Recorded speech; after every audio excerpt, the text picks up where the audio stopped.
I'm gonna do a style on my baby sister Harper.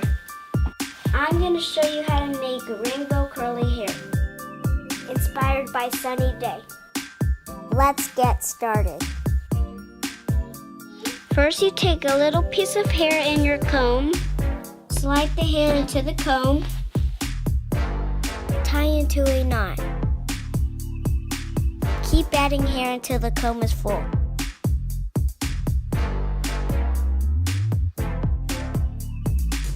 Now I'm going to add this to Harper's hair.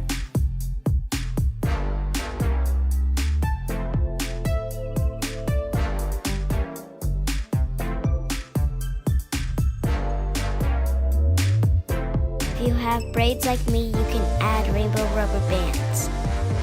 I hope you enjoyed this video. Thanks for watching.